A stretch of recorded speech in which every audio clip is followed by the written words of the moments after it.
Esto es Reporte Internacional. Soy Laila Tajeldine.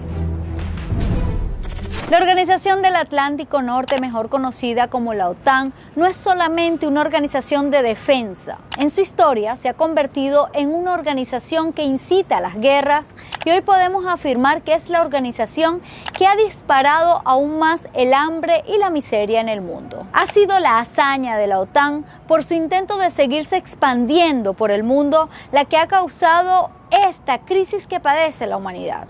Subida de combustible, escasez de alimento, inflación y un sinnúmero de problemas. Pero, ¿qué es la OTAN y a quién realmente responde esta organización?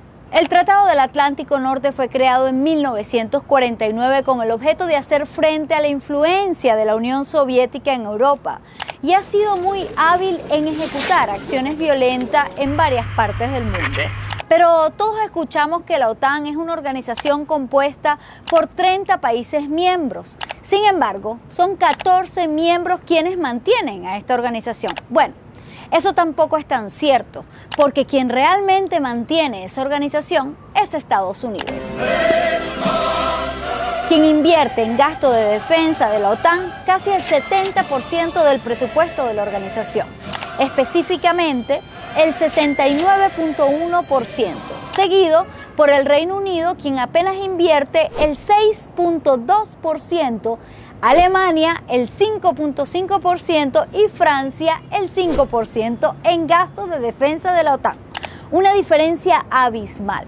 Ello sin considerar al resto de los países cuya participación es casi nula. Es decir, cuando se habla de la OTAN, sabemos que hablamos de Estados Unidos, pero bajo otro nombre. Muchos hablan de la poca importancia que le da Estados Unidos a sus socios más cercanos y de cómo ignora el grave daño que ha causado a las economías de los países europeos con tal de llevar adelante su política de neutralización a su histórico enemigo de la industria de la guerra, Rusia. 3, 4, 5.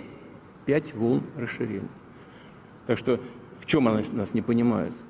Una ráfaga de sanciones indiscriminadas ha impuesto Estados Unidos a Rusia y las mismas fueron seguidas por la sumisión europea a pesar del grave daño que éstas causaban a su economía. Según expertos, las acciones de Europa siguiendo la política de expansión de Estados Unidos contra Rusia acabarán suponiendo un coste de 400.000 millones de dólares para toda la Unión Europea, lo que se califica de un suicidio que solo se explica por una política de sumisión por parte de los europeos frente a Estados Unidos. David Beasley, quien es el jefe del Programa Mundial de Alimentos de la ONU, alertó al Consejo de Seguridad que el conflicto en Ucrania creará otra catástrofe que puede desencadenar la peor crisis alimentaria mundial desde la Segunda Guerra Mundial.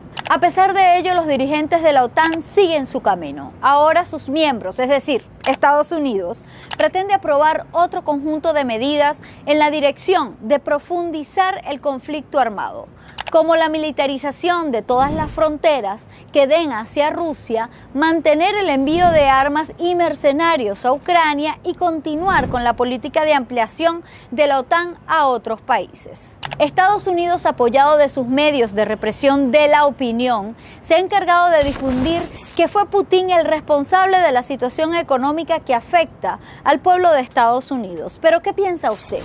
¿Quién es el verdadero culpable de la crisis económica que padece el mundo?